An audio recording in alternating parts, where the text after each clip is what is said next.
जय हिंद। आज हम लोग क्लास 6 साइंस का चैप्टर नंबर 4 पढ़ेंगे। ठीक है, पौधे को जानिए। तो चलिए स्टार्ट करते हैं। स्टार्ट। देखिए, बाहर निकलकर आपने चारों ओर के पौधे को परीक्षण कीजिए। आप पहले अपने घर से बाहर कोई पार्क होगा या बगल में जितने पेड़ पौधे होंगे, आप जाकर उसे एक बार परीक्षण कीजिए। ठीक है, क्या आप देखते हैं कि कुछ पौधे छोटे और कुछ विशालकाय, जबकि कुछ धरती पर हरे धब्बे की तरह दिखाई देते हैं। ठीक है, पौधे आपको 3 तरह के दिखाई देंगे।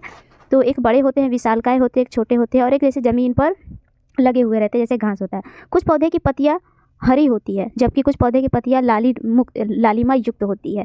ठीक है, अलग अलग तरह के आपको दिखाई देंगे। कुछ पौधे के फूल बड़े एवं लाल हैं, कुछ नीले, तो कुछ पौधे के पुष्प नहीं होते हैं। ठीक है, आपने अपने घर के आसपास विद्यालय के रास्ते में बाग बगीचे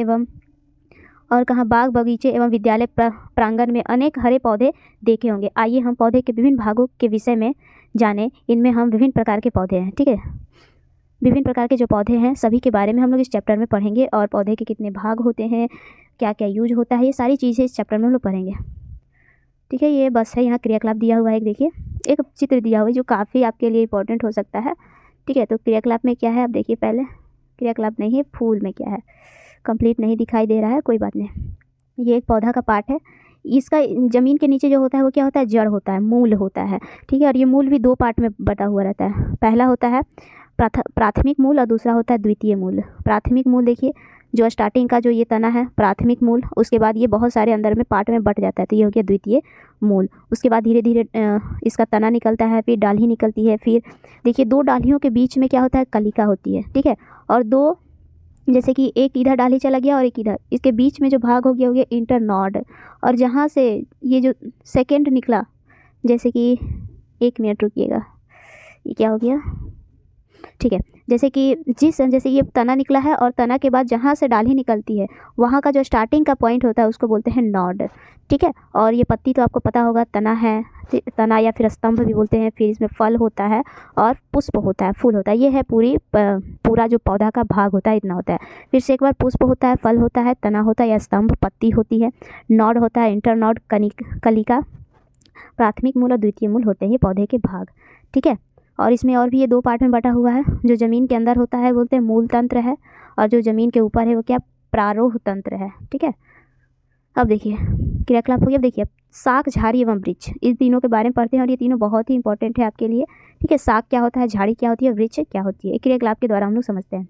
उन पौधे के तने और शाखाओं को ध्यानपूर्वक देखिए जो आपसे कम लंबे हैं। ठीक है, आप अगर किसी गार्डन में घूमने गए हैं तो उन सारी पौधों को देखिए जो आपके हाइट से कम लंबे हैं। ठीक है, आपसे कम लंबे हैं, जिनकी लंबाई लगभग आपके बराबर हो, तथा जो आपसे बहुत अधिक लंबे हो। मतलब 3 तरह के पौधे आपको देखना है जाकर किसी पार्क में। ठीक है, जो ऐसा पौधा जो आपसे लंबे हो, आपसे कम लंबे हो, आपकी हाइट से जो कम लंबा है, वैसा पौधा जो आपकी हाइट के बराबर है, और वैसा पौधा जो आपकी हाइट के बहुत ही ज़्यादा लंबा है। 3 तरह के पौधा पर देखना है। तने को स्पर्श कीजिए, उसके बाद उस पौधे को तना को स्पर्श कीजिए, तथा यह जानने के लिए तना क्या क्यों स्पर्श करना है, कि जानने के लिए उसका तना कोमल है या कठोर है, तथा कोमल या कठोर है। इसे धीरे से एक और मोड़ने का प्रयास कीजिए। उसके बाद उसका जो डाली है उसको मोड़ने का प्रयास कीजिए। देखिए उसका तना या डाली मुड़ता है या फिर नहीं मुड़ता है। ठीक है, ध्यान रखिए कि वह टूट नहीं जाए, टूटे नहीं, तोड़ना नहीं है, बस देखना है कि वो मुड़ता है या नहीं। पौधे के तने की मोटाई का प्रयास करें, मोटाई मापने का प्रयास करें कि वो कितना मोटा है। ठीक है, अगला है, देखिए यहाँ पर से कॉलम भरा हुआ है। पौधे के संवर्ग क्या है, पौधे के संवर्ग, पौधे के नाम, जैसे टमाटर कैसा होता है, इसका हाइट बहुत ही आपके हाइट से छोटा होता है, हरा होता है, बिल्कुल कोमल भी होता है, इसका टमाटर भी कोमल होता है, उसका पूरा पौधा, डाली, पत्ता सब कोमल होता है। मोटा तो बिल्कुल नहीं होता, कठोर भी बिल्कुल नहीं होता, तने के आधार से बिल्कुल नहीं होता, तो लत होता है, तने के ऊपर भी नहीं होता। पौधे का संवर्ग, ये शाक है। ठीक है, शाक और पौधा और ये इस वृक्ष था, ये तीनों क्या होता है हम लोग आगे पढ़ेंगे। क्या था देखिए, शाक, झाड़ी, वृक्ष। ठीक है, पहले इसको देख लेते हैं, उसके बाद एक का करके विस्तार से पढ़ेंगे। आम बहुत लंबा होता है, बहुत ही लंबा होता है, सही बात है। हरा भी होता है। ठीक है, हरा भी बहुत लंबा होता है, हरा होता है लेकिन नहीं होता, पत्ता हरा होता है लेकिन डाली क्या होता है, अलग ही तरह का होता है। कठोर, ये आपको भरना है। ठीक है, मोटा तो होता है, कठोर भी होता है, कोमल नहीं होता। ठीक है, तने के आधार से नहीं होता, ये तने के ऊपर वृक्ष, क्या ये वृक्ष है। अब झाड़ी, नींबू का लीजिए, थोड़ा लंबा होता है, हम लोग के साइज़ के बराबर होता है, थोड़ा सा बड़ा भी होता है। हरा इतना ही होता है, इसका डाली जो है कैसा होता है, कठोर, भूरा कलर का होता है, कठोर। कोमल तो बिल्कुल नहीं होता, मोटा भी नहीं होता, कठोर बिल्कुल होता है, तने के आधार से होता है। ठीक है, और ये क्या है, एक झाड़ी है। ये सब क्या लिखा हुआ है एक एक करके पढ़ेंगे फिर समझ में आ जाएगा। ठीक है, देखिए हमने यह भी जानना चाहिए कि शाखाएं भूमि के पास तने के आधार से अथवा कुछ ऊंचाई के ऊपर के बाद निकलती है। कहने का मतलब यह है कि कुछ पौधे जो होते हैं ना, जैसे ये ज़मीन है, यहाँ से पौधा निकला तो पहले इसका इतना दूर तना जाता है, उसके बाद यहाँ से इसकी डाली निकलना प्रारंभ होती है, फिर डाली से डाली, इस तरह से करके पेड़ बनता है। कुछ पौधे ऐसे होते हैं कि ऐसे तना निकला और बस तना निकला और यहीं से डाली बनना स्टार्ट हो गया। ठीक है, मतलब क्या बोल रहा है कि हम ये जानना चाहिए कि शाखाएँ मतलब इसका जो डाली है, शाखाएँ, ये भूमि के पास तने के आधार से निकलती है, भूमि के पास से ही निकलती है, या फिर ये थोड़ा सा ऊपर जाकर निकलती है। ठीक है, तो इस तरह के भी दो पौधे होते हैं, एक होता है जो भूमि के आधार से ही तना निकलना स्टार्ट, और एक ऊपर से जाके निकलता है। ठीक है, तो ये दोनों में क्या डिफरेंट है हम लोग अभी देखते हैं। ठीक है, देखिए अब हम प्रक्षित सभी पौधे को सारणी 4.1 में दर्शाया गया है। ठीक है, वर्गीकृत करें। कुछ उदाहरण दिखाए गए हैं, इसमें दिया गया है। आप और अधिक पौधे के लिए 1, 2, 3 कॉलमों में भर सकते हैं। इस अनुच्छेद के बाद अंश को पढ़कर कॉलम में भरिए। ठीक है, बाद में पढ़ेंगे, अभी पढ़ते हैं हम लोग। इन लक्षणों के आधार पर हम अधिकांश पौधों को 3 संवर्गों में वर्गीकृत कर सकते हैं। ये वर्ग है शाक, झाड़ी और वृक्ष। 3 वर्गों में हम जितने भी पौधे होते हैं उसे बांट सकते हैं। शाक क्या होता है, ध्यान समझिए। शाक वैसा पौधा होता है जो बिल्कुल भी कठोर नहीं होता, ना इसकी लंबाई होती है, मतलब ये छोटा, एकदम छोटा सा हाइट का होता है। ठीक है, छोटा सा इसका हाइट होता है, ना इसकी लंबाई होती है, लंबाई भी नहीं होती इसकी। ठीक है, अगर इसका कोमल बोले तो कोमल रहता है, ये कैसा रहता है, एकदम कोमल रहता है। ठीक है, कोमल भी रहेगा, हाइट भी छोटा रहेगा, और मतलब इसका तना वना सब कोमल रहेगा, तो वो क्या होता है, शाक होता है। और झाड़ी क्या होता है, झाड़ी हाइट में छोटा रहेगा, इसका हाइट क्या होगा, हाइट छोटा रहेगा। किसका, कहाँ, झाड़ी का हाइट छोटा रहेगा, लेकिन ये कठोर रहता है। ठीक है, कठोर कैसा रहेगा, कठोर। कौन, ये झाड़ी। लेकिन वृक्ष क्या होता है, ये कठोर भी रहता है और लंबा भी रहता है। ठीक है, देखिए समझ में आया, फिर से एक बार कर लेते हैं। शाक क्या होता है, वैसा पौधा जो बहुत ही कोमल रहता है और हाइट में छोटा रहता है। झाड़ी क्या होता है, जो छोटा रहता है हाइट में लेकिन कठोर रहता है। और वृक्ष क्या होता है, हाइट भी लंबा रहता है और कठोर भी रहता है। ठीक है, हरे एवं कोमल तने वाले पौधे शाक कहलाते हैं। यहाँ डिफिनेशन भी दिया हुआ है कि हरे एवं कोमल तने वाले पौधे को शाक कहते हैं। जैसे कि आप पालक ले सकते हैं, उसका तना भी हरा रहता है, हरा भी रहता है और कोमल भी रहता है और छोटा भी रहता है, तो उसको शाक कहेंगे। ये सामान्यतः छोटे भी होते हैं, दिया है, और अक्सर इनमें कई शाखाएं नहीं होती। ठीक है, 1-2 शाखाएं से ये पूरा बन जाता है। ठीक है, उसे शाक कहेंगे। जैसे कि पालक ले सकते हैं, टमाटर ले सकते हैं। ठीक है, यहाँ देखिए शाक, वृक्ष और झाड़ी का यहाँ उदाहरण भी दिया हुआ है। जैसे ये शाक हो गया, छोटा सा है, कोमल है। ठीक है, और ये हो गया कोमल भी है, इसका डाली वाली सब। ये झाड़ी हो गया, देखिए छोटा है लेकिन ये नीचे का जो पार्ट है बहुत कठोर है। और ये वृक्ष हो गया बहुत बड़ा। ठीक है, अब देखिए आगे, कुछ पौधे शाखाएं तने के आधार से निकलती है। अब क्या होता है, कुछ पौधा के शाखाएं तने के आधार के समीप से निकलती है, अतः तना कठोर होता है परंतु अधिक मोटा नहीं होता, इन्हें झाड़ी कहा जाता है। झाड़ी किसे कहते हैं कि कुछ होता है, ये मान लीजिए भूमि है, तो इस भूमि के आधार से ही इसका तना निकलना स्टार्ट हो जाएगा। ऐसे तना गया, इस तरह से इसका तना निकलना स्टार्ट हो जाता है, तो इसको क्या कहा जाता है, झाड़ी कहा जाएगा। ठीक है, और ये कठोर भी होता है, देखिए इसको बोल रहा है ये कठोर भी होता है, ज़्यादा मोटा नहीं होता है, ना ही ज़्यादा लंबा होता है, उसे झाड़ी कहा जाता है। ठीक है, अगला है, कुछ पौधे बहुत ऊंचे होते हैं। कुछ पौधा बहुत ऊंचा होता है तथा इसके तने सुदृढ़ मतलब कठोर होते हैं और हरे गहरे होते हैं। इनमें शाखाएं भूमि के अधिक ऊंचाई पर तने के ऊपर भाग से निकलता है। और इसमें क्या होता है, ये भूमि है मान लीजिए, तो ये इसका तना होगा और बहुत ऊंचाई पर जाके इसका शाखा निकलना प्रारंभ होगा। तो ये क्या होता है, इस तरह के जो पौधे उसको वृक्ष कहा जाता है। ठीक है, उपरोक्त अभिलक्षणों के आधार पर क्या आप सूचीबद्ध पौधों का वर्गीकरण सारणी 4.1 कॉलम में 4 को भर सकते हैं। आप भर ही सकते हैं जिस तरह से हम लोगों ने इसका अंदर समझा। अब देखिए आगे दिया हुआ है आपका, कमज़ोर तने वाले पौधे सीधे खड़े नहीं हो पाते। कुछ पौधे ऐसे होते हैं, इतने उसकी तना इतनी कमज़ोर होती है कुछ सीधा खड़ा भी नहीं हो पाते। जैसे कि आप खीरा का पौधा ले सकते हैं, ये सब खड़ा नहीं होता। अंगूर का पौधा ले सकते हैं, लोग खड़ा नहीं हो पाता है। ठीक है, तो क्या होता है, खड़ा नहीं होते थे, भूमि पर फैल जाते हैं। ऐसे पौधे को विसर्पी लता कहा जाता है। ठीक है, जबकि कुछ पौधे की सहायता से ऊपर चढ़ जाते हैं। कुछ ऐसा होता है कि दूसरे पौधे या पेड़ की सहायता से उसके ऊपर चढ़ जाते हैं, उसको आरोही कहा जाता है। ठीक है, ये शाक वृक्ष और पौधों से भिन्न होते हैं। शाक वृक्ष और पौधा से बिल्कुल भिन्न होता है ये विसर्पी लताएँ। ठीक है, ये ज़मीन पे फैल जाते हैं। अगर कोई पेड़ या फिर कोई झाड़ी मिलेगा तो उसके ऊपर ये चढ़ जाते हैं, आरोही कहलाते हैं। संभवतः आप अपने विद्यालय अथवा घर के कुछ पौधे को देखभाल करते होंगे।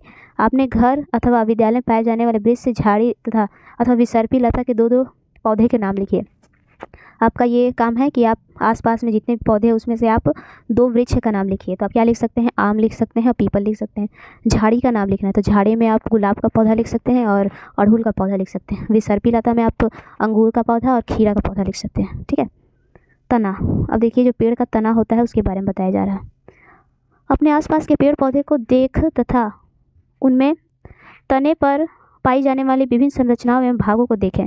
ठीक है। अपने अवलोकन की तुलना अपने साथी द्वारा किए गए अवलोकन से करें। आपने क्या देखा? तने में पत्तियाँ, शाखाएं, कली, फूल, फल होते हैं। ठीक है। तना में क्या क्या होता है? तो पत्तियाँ होती हैं, शाखाएं होती हैं, कली होती है, फूल और फल भी होते हैं। ठीक है। ये मान लीजिए पेड़ है और यहाँ से इसका तना स्टार्ट हुआ है। ये तना इसका निकला। कैसा पेड़ बना रहे हैं हम? छोटा सा बनाते हैं, 1 मिनट। ये पेड़ बना दिए। यहाँ से इसका तना निकला, कुछ इधर जाएगा, फिर ऊपर जाएगा, इससे जाएगा, इस तरह से ये पेड़ बन रहा है। कैसा पेड़ बना दिए हम। ठीक है। ये पेड़ है, कोई नहीं कहेगा ख़राब पेड़ है, बहुत सुंदर पेड़ बनाए हैं हम। ये पेड़ है। ठीक है। ये ज़मीन है। तो इसमें क्या हो, पत्ता होता है। ठीक है। यहाँ पत्ता बना देते, पत्ता भी होता है। शाखा मतलब देखिए इधर शाखा गया, कोई इधर गया, इस तरह से बहुत सारी शाखाएं होती है। कली यानी फूल भी होगा। कली नाम मतलब कि जो नया नया फूल निकलता है तो कली होता है वो। फिर फल भी होगा और फूल भी पेड़ तना में होता है। ठीक है। अब देखिए क्रियाकलाप दिया हुआ है एक, ये क्रियाकलाप बहुत अच्छा आप घर में ज़रूर करें। आवश्यक सामग्री, गिलास लेना है, जल लेना है, लाल स्याही लेना है, शाखाई पौधा और एक ब्लेड लेना है। मतलब शाखाई पौधा मतलब ऐसा पौधा जिसमें डालियाँ हो, उस तरह के पौधा लेना है और एक ब्लेड लेना है। और क्या करना है क्रियाकलाप में? गिलास को 1/3 जल से भर दें। ठीक है। जल में लाल स्याही की कुछ बूंद डाल दें। साग के तने को गिलास में रख दें। एक डाली ले लें किसी पौधा का। ठीक है। और क्या करें कि आधा गिलास पानी ले लें और उसमें रंग डाल दें रेड कलर का। साग के तने को भर दें। ठीक है। चित्र में दिखाया। अगले दिन इस शाखाओं को अवलोकन कीजिए। ठीक है। क्या इस साग के कुछ भाग लाल नज़र आते हैं? आपने देखा कि तने में रंग ऊपर चढ़ गया। आप इसे लंबे समय तक रखा जाए तो रंग पत्तियाँ और शिखाएँ में भी आ जाती है। तो क्या आप बता सकते हैं कि यह लाल रंग यहाँ तक कैसे पहुँचा? कहने का मतलब है कि अगर हम लोग कोई ग्लास ले लिए, ठीक है, ग्लास में रंग डाल दिए, ठीक है, उसके बाद ताज़ा किसी पौधा से फूल का डाली तोड़ कर लाएँ या फिर ब्लेड से अच्छा से काट कर और इसमें इस रंग में डाल दिए, रात भर छोड़ दी। जब सुबह आप उठ के देखेंगे ना तो इसका जो डाली है ना, इसका जो ये डाली है उसके अंदर ये रंग चला जाएगा और कुछ देर और छोड़ देंगे तो ये रंग चढ़ते चढ़ते क्या पत्ता में भी आ जाएगा, हर जगह ये रंग फैल जाएगा। ठीक है। तो आखिर ये रंग कैसे इसमें फैलता है? ठीक है। तो इसके बारे में अभी हम लोग को पढ़ना है।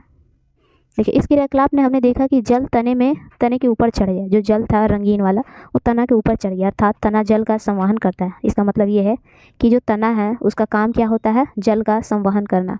ठीक है। तना का क्या काम है? जल का संवहन करना, मतलब जल को एक जगह से दूसरी जगह ले जाना।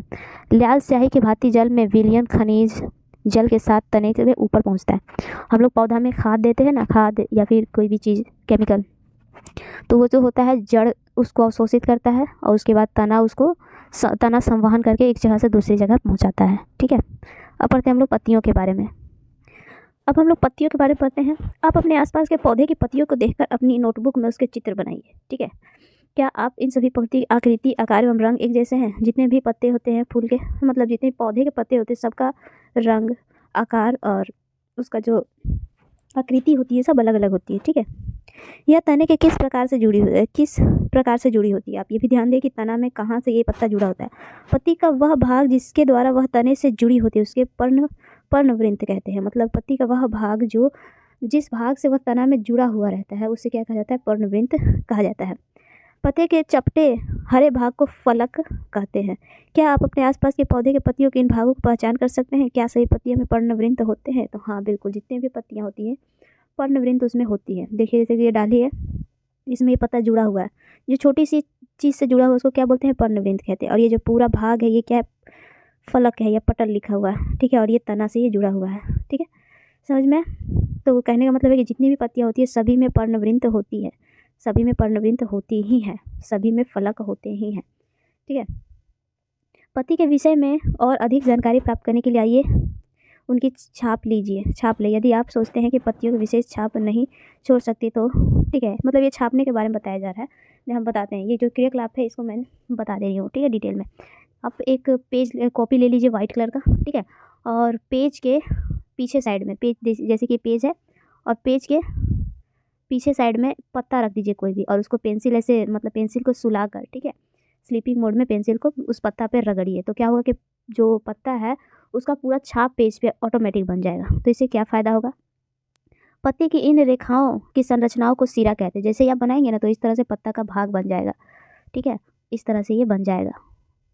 तो ये जो पत्ता का ये जो भाग है, ये जिसे बीच से डाली गया है, फिर इस तरह से जो बना हुआ है, उसको क्या बोला जाता है? सिरा कहा जाता है। क्या आपको पत्ती के मध्य में एक मोटी सिरा दिखाई देती है और पत्ती के बीच में एक मोटा सिरा होता है, ठीक है, इसे मध्य सिरा कहा जाता है। पत्तियों पर सिराओं द्वारा बनाए गए डिजाइन को सिरा विन्यास कहते हैं। और पत्ती, जैसे कि ये पत्ता है, बीच में जो होता है क्या होता है? सिरा, मध्य सिरा होता है, और इसके द्वारा डिजाइन बना हुआ रहता है जिसको सिरा विन्यास कहा जाता है। यदि यह डिजाइन मध्य सिरा के दोनों ओर जाल जैसा है तो सिरा विन्यास जालिका रूपी होती है। तो कोई कोई पत्ता में होता है कि ऐसे बीच में गया सिरा, मध्य सिरा, और इस तरह से बना हुआ रहता है दोनों तरफ, तो इसको बोला जाता है क्या? जालिका रूपी सिरा, ठीक है, जालिका रूपी सिरा विन्यास। और कोई कोई पत्ता इस तरह से होता है कि एक मध्य में गया और इसी मध्य से और भी इसी तरह से निकल के जाता है। तो आप देखिए कौन सा पत्ता में कौन सा डिजाइन है, एक बार अवलोकन करें अपने आसपास में। आपने देखा हो घास की पत्तियों में यह सिरा एक दूसरे के समानांतर होती है। जो घास का पत्ता होता है ना, ऐसा ही होता है, ऐसे रहेगा, और बाकी जो है इसी के समानांतर और भी रहेंगे, ठीक है। लेकिन जो बड़ी बड़ी पीपल का पेड़ का पत्ता देख सकते हैं तो इस तरह से सिरा विन्यास बना हुआ रहता है, ठीक है।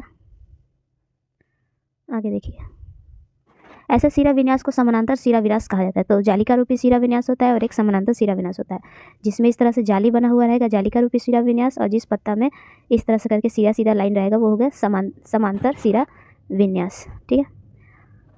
आगे देखते हैं, एक और क्रियाकलाप दिया हुआ है हमारा। क्या आवश्यक सामग्री? क्या साग लेना है, मतलब एक ऐसा पौधा लेना है जो साग हो, जैसे कि आप टमाटर का पौधा ले सकते हैं। पॉलीथीन के 2 पारदर्शी थैला का कुछ भाग लेना है। पॉलीथीन लेना है वाइट वाला जिसमें आर पार दिखाई दे, ठीक है। जब ले लिए, इस क्रियाकलाप को 2 दिन के समय करना चाहिए। 2 दिन लगभग टाइम लगेगा इस क्रियाकलाप को करना है। को धूप में खिला हो समय करना चाहिए, जब धूप खिला हो तब आपको ये करना चाहिए, ठीक है। ये अच्छा, ये क्रियाकलाप कब करना चाहिए? दिन के समय। ये क्रियाकलाप आपको दिन के समय करना चाहिए जब धूप खिला हो। इस क्रियाकलाप के लिए आपको स्वस्थ, भली भांति सिंचित और धूप में रखे हुए पौधे ही लेना चाहिए। ऐसा पौधा को आपको लेना है जो एकदम स्वस्थ हो और एकदम धूप में भी सिंचित हो और सिंचाई भी किया गया हो, ठीक है। इसी पौधे को पत्तियाँ साग को चित्रानुसार एक पॉलीथीन की एक थैली में ढककर धागे से बांध दीजिए। क्या कह रहा है कि एक पत्ता लेना है, प्लास्टिक लेना है, और उसमें कोई पत्ता तोड़ना है जो खिला हुआ हो, उसे उस प्लास्टिक में डालकर ढक के रख देना है। दूसरे पॉलीथीन की खाली थैली पर भी धागा बांध दीजिए, ठीक है। पर प्लास्टिक ले लीजिए और दोनों को क्या कीजिए? बांध दीजिए। उसका जो ऊपर का मुंह है प्लास्टिक का, बांध दीजिए। एक में पत्ता डाल दीजिए और दूसरा बिना पत्ता का ही बांध दीजिए, ठीक है। कुछ घंटे बाद पॉलीथीन की थैली की आंतरिक पृष्ठ को ध्यानपूर्वक देखिए। आप क्या देखेंगे? क्या किसी थैले के अंदर जल की बूंदें दिखाई देती है? तो जिस प्लास्टिक के अंदर पौधा का पत्ती है, तो उस प्लास्टिक के जो परत है अंदर का, उसमें पानी का आपको बूंद, हल्का हल्का चीज़ दिखाई देगा, हल्का हल्का, ठीक है, जल की कुछ बूंदें दिखाई देगी। किसी थैले में जल की बूंदें दिखाई देती है? तो हाँ, जिसमें पत्ता है उसमें जल की बूंदें दिखाई देती है। क्या आप बता सकते हैं कि यह बूंदें कहाँ से आई? ठीक है, तो ये बूंदें कहाँ से आई हम लोग देखते हैं। देखिए, प्लास्टिक से बांध दिया गया है पौधा को, और ये प्लास्टिक जो है पानी के बूंद से धुंधला हो गया है। देखिए आगे है, जल की यह बूंदें पत्ती के जल वाष्प के रूप में निकलती है। इस क्रिया को वाष्पोत्सर्जन कहा जाता है। वाष्पोत्सर्जन क्या है, और ये बहुत ही इंपॉर्टेंट है, ठीक है। वाष्पोत्सर्जन यह है, जल की यह बूंदें, जो जल की बूंदें प्लास्टिक में लग गई है, जल के वाष्प के रूप में निकलती है। जो पत्ता होता है, उस पत्ता से जल जो होता है निकलता है। पत्ता से क्या निकलता है? जल। किस रूप में? तो वाष्प के रूप में वह जल निकलता है। वह जल, ये निकलने की जो विधि है उसको क्या कहा जाता है? वाष्पोत्सर्जन कहा जाता है, ठीक है। एक बार फिर से, कि पौधे के पत्तियों में से जल जो है वाष्प के रूप में बाहर आता है, और इस क्रिया को क्या कहा जाता है? वाष्पोत्सर्जन कहा जाता है। इस प्रक्रम के द्वारा पौधे बड़ी मात्रा में जल को वायुमंडल में छोड़ते हैं। इस प्रक्रम के द्वारा जितने भी पौधे हैं बहुत ही बड़ी मात्रा में जल को वायुमंडल में छोड़ते हैं, ठीक है। हमने पत्तियों के ऊपर थैली को क्यों बांधा? हम लोग पत्ती के ऊपर थैला क्यों बांधे? ताकि उस जो जल निकलता है वाष्प के रूप में पत्ता से, उसका हम लोग अवलोकन कर सकें, है ना।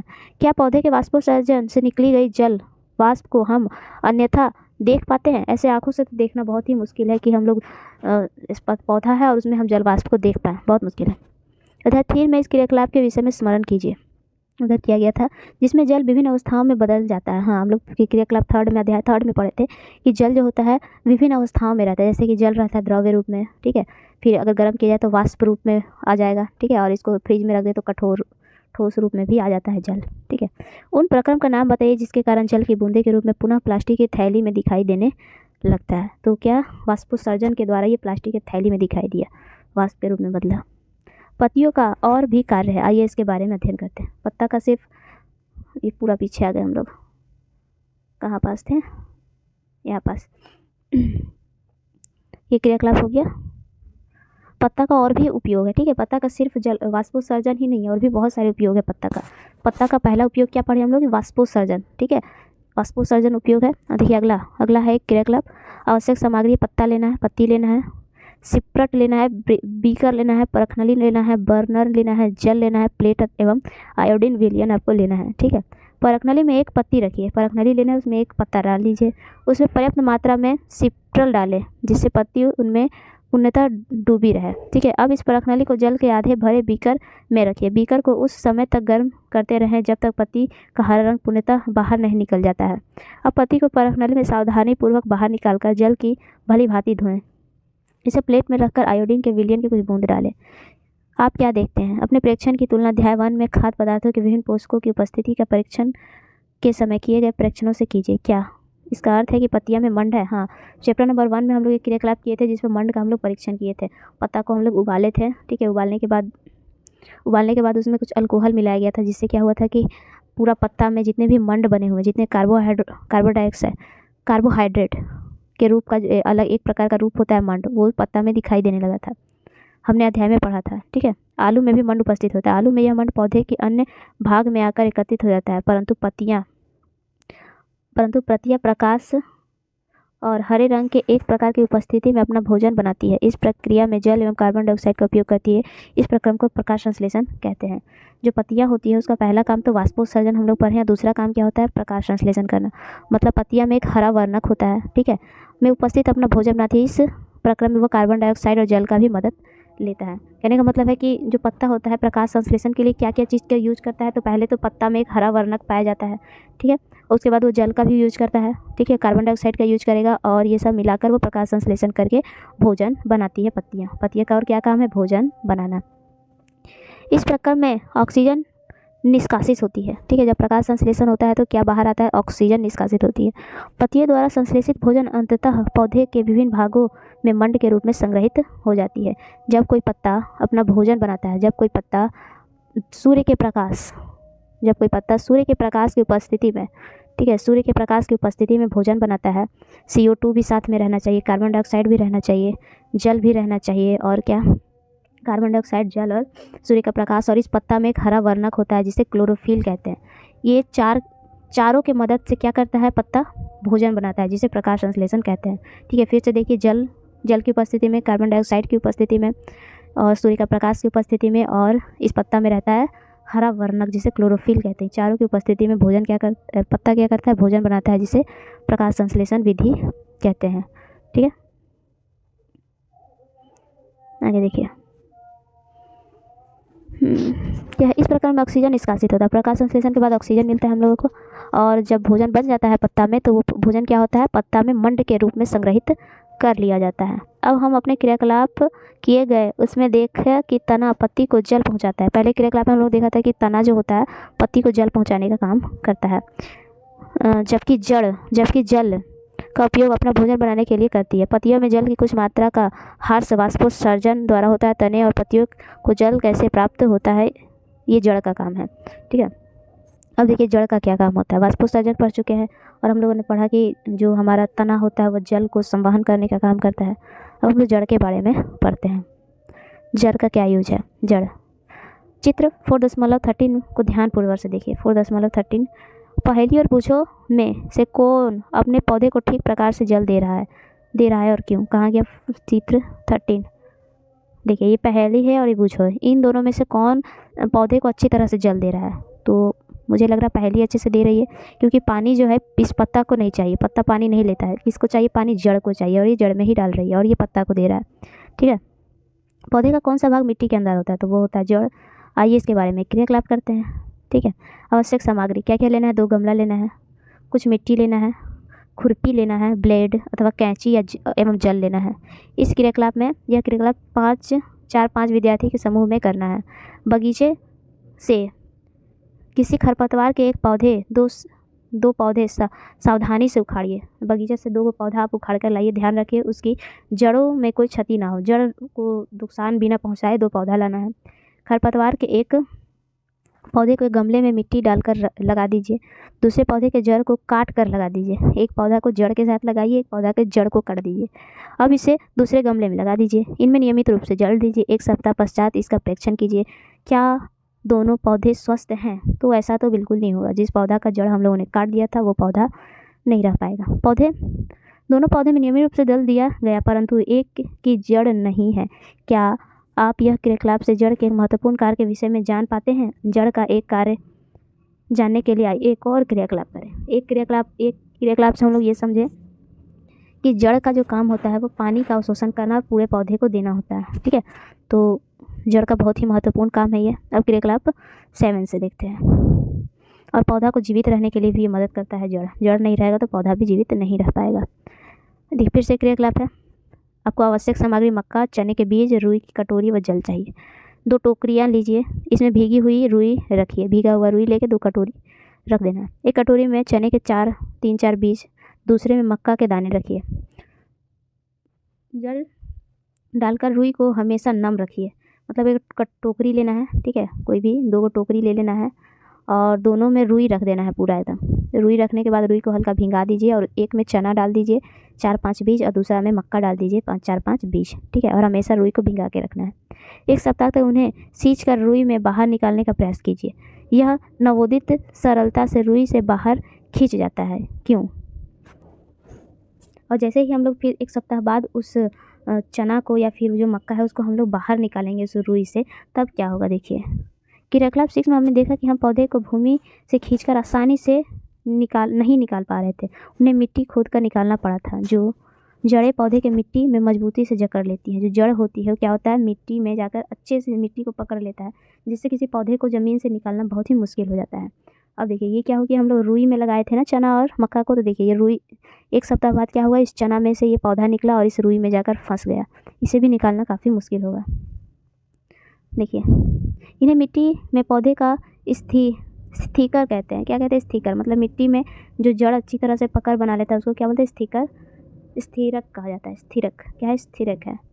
ठीक है, आगे देखिए एक क्रियाकलाप और दिया है, बस क्रियाकलाप ही है चैप्टर में, और है क्या। चित्र में दिया हुआ है, चित्र नंबर ए और चित्र नंबर बी, इनको ध्यानपूर्वक देखिए। 14 दशमलव इधर दिया होगा, 14 दशमलव यहाँ यही 14.16 ए और 14.16 बी, 4.16। अब चने के पौधे को जड़ों को देखिए। क्या यह चित्र के समान दिखाई देता है? हाँ बिल्कुल, इसी के समान ये लोग दिखाई देगा जब हम लोग चना को बाहर निकालेंगे तो। यह अथवा चित्र की तरह मक्का के पौधे की जड़ें कैसी हैं? जड़ों की आकृति का चित्र के साथ मिलान कर खाली स्थान में मक्का अथवा चना लिखिए। चने और मक्का के जड़ों में क्या समानता है? ये किस रूप में एक दूसरे से भिन्न है? ऐसे प्रतीत होता है कि जड़ें 2 प्रकार की होती हैं। क्या जड़ों के कुछ और भी प्रकार है? आइए हम पता करें। देखिए ये चना का जड़ है और ये मक्का का जड़ है, दोनों में बहुत ही भिन्नता दिखाई दे रही है। इतना छोटा है फिर भी।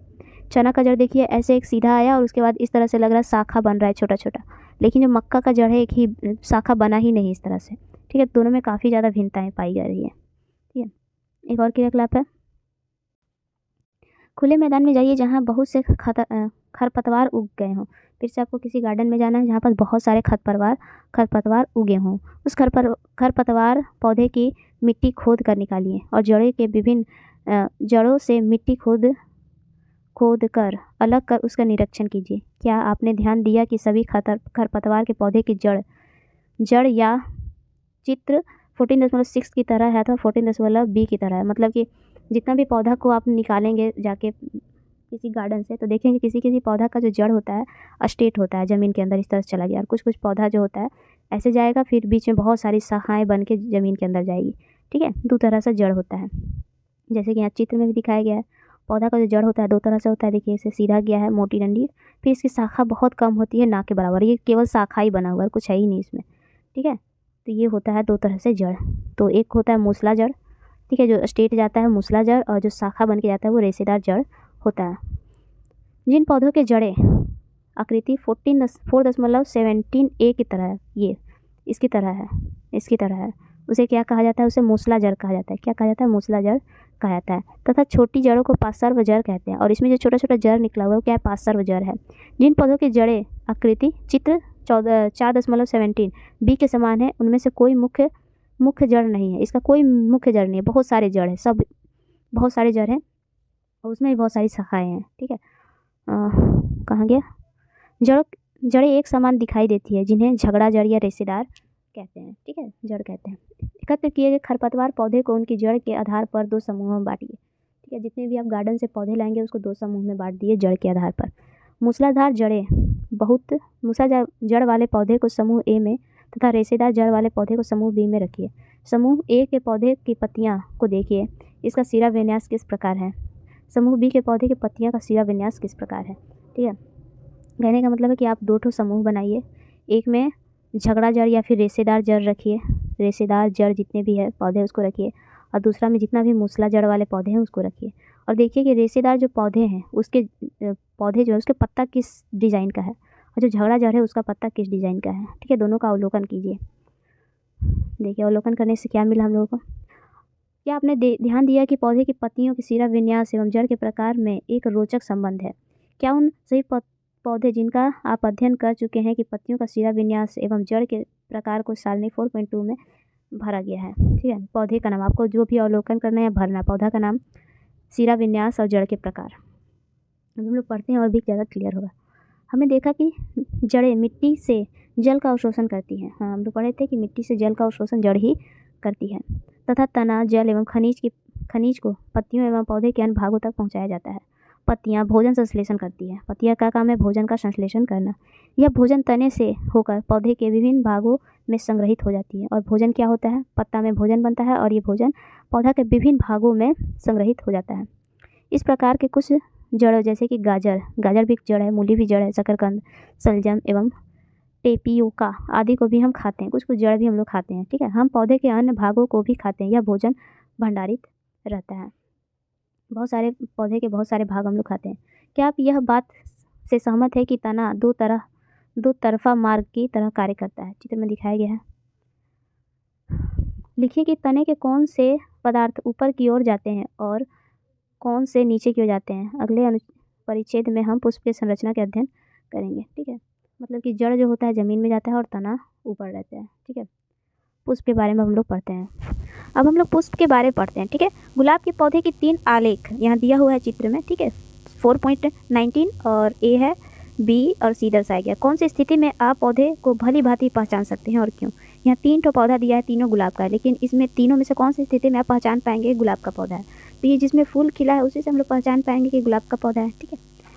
वैसे देखने से पहचान में आ जाएगा, लेकिन जो इंसान अगर पहली बार देखा है तो उसे ये फूल वाला पौधा देखकर ही पहचान में आएगा, ठीक है। चित्र 4.1 में दिया है कि पुष्प को रंगने के लिए आपको किस रंग का प्रयोग किया था? क्या सभी पुष्प में रंग बिरंगे होते हैं? हाँ, सही बात है, जितना भी पुष्प होता है सब रंग बिरंगा होता है। क्या आपने घास, गेहूँ, मक्का, आम और अमरूद के पुष्प भी देखे हैं? तो आप देखे ही होंगे। वे चटकीले हैं? आइए कुछ पुष्पों का अध्ययन करें। सारे पुष्प जो होते हैं अलग अलग तरह के होते हैं, ठीक है। कुछ यहाँ पुष्प दिया हुआ है। एक क्रियाकलाप है आवश्यक सामग्री, एक पुष्प का कलिका तथा निम्न में से किसी पौधे के 2 पुष्प लेना है, धतूरा लेना है, गुड़हल लेना है, गुलाब, सरसों, बैंगन, भिंडी, गुलमोहन, एक ब्लेड, स्लाइड अथवा कागज, संवर्धन, लेंस एवं जल। इतना सारा वस्तु आपको लेना है, ठीक है। ध्यानपूर्वक अवलोकन करना है। उसके बाद खिले हुए पुष्प का मुख्य भाग कौन सा है? यह पुष्प की पंखुड़ियाँ होती है। ये जो खिला हुआ पुष्प होता है ना, उसका जो ये फूल है जो रंगीन आपको दिखाई दे रहा है, ये क्या है? इसका पंखुड़ी है, ठीक है। ये सब क्या है? इसका पंखुड़ी होता है। विभिन्न पुष्पों की पंखुड़ियाँ अलग अलग रंगों की होती हैं, ठीक है। आपके विचार में कलिका में यह पंखुड़ियाँ कहाँ बंद थी?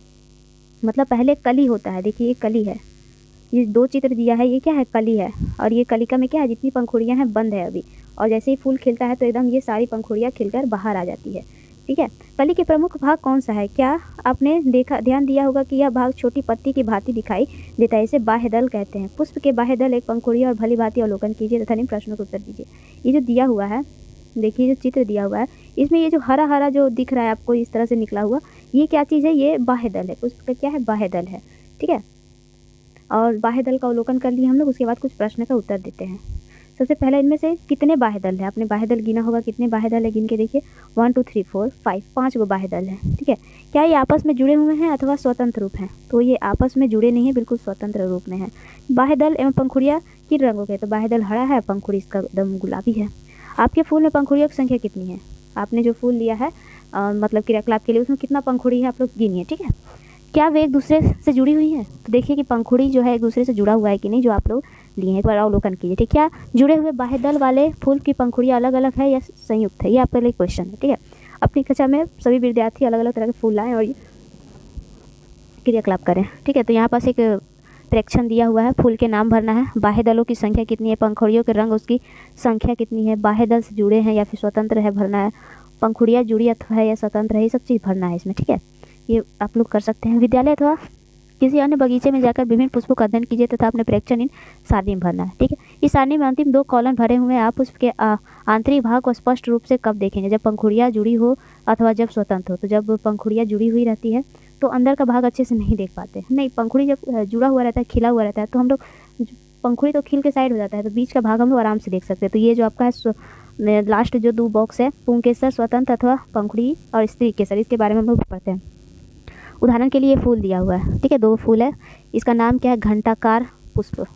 ठीक है, घंटाकार पुष्प की पंखुड़ियाँ को लंबाई में काटकर आप पुष्प के आंतरिक भाग को स्पष्ट रूप से देख सकते हैं। ठीक है, हाँ, पुष्प के आंतरिक भागों को स्पष्ट रूप से देखने के लिए बाह्य दल या पंखुड़ियों को हटा दीजिए। पहले एक काम कीजिए, जो भी फूल है जितना भी पंखुड़ियाँ है और बाह्य दल को हटा दीजिए, तो अंदर का जो भाग है हम आसानी से देख सकते हैं, जैसे कि चित्र में दिखाया है। ध्यानपूर्वक देखिए, भी जानकारी यहाँ कुछ नहीं। यहाँ देखिए दिखाए गए, क्या आप पुंकेसर के दोनों भागों को पहचान सकते हैं? आपने पुष्प के पुंकेसर की संख्या ज्ञात कीजिए। पुंकेसर क्या? एक पुंकेसर के चित्र बनाकर उसे नामांकित कीजिए। अभी देखिए समझाते हैं। पुष्प के केंद्र में स्थित भाग को स्त्री केसर कहते हैं। पुष्प का जो केंद्र में स्थित होता है उसको क्या कहते हैं? स्त्री केसर कहते हैं। यदि आप इसे पूरी तरह से नहीं देख पा रहे हैं तो पुंकेसर हटा दीजिए की सहायता से स्त्री केसर के भागों को पहचानिए। आकृति 4.24 यहाँ देखिए। एक और चित्र कहाँ? यहाँ पर चित्र दिया हुआ, हम लोग समझेंगे, पहले ये देखते हैं। ये क्या है? पुंकेसर। कोई भी अगर फूल देखेंगे ना तो उसके बीच में इस तरह से कोई डंडी टाइप का बना, सब फूल में नहीं होता है। ये जो डंडी है और यहाँ बीच में ये क्या है? पराग कोश है, इसमें परागकण रहता है। ठीक है, तो ये क्या है? पुंकेसर है, मतलब नर भाग होता है। ठीक है, फूल का क्या है? नर भाग है। इसी फूल से निकाला गया। ये जो फूल है वाइट कलर का घंटाकार पुष्प, इसी के बीच में ये पाया जाता है पुंकेसर। और इस फूल के मध्य में ये जो फूल है या फिर कोई भी फूल है उसके जो मध्य में बीच में होता है ना, उसको क्या कहते हैं? स्त्री केसर कहते हैं। ठीक है, अब देखिए यहाँ पास लिखा हुआ है, देखिएगा, इससे आप लोग समझिए क्या कर दिए हम। 1 मिनट है।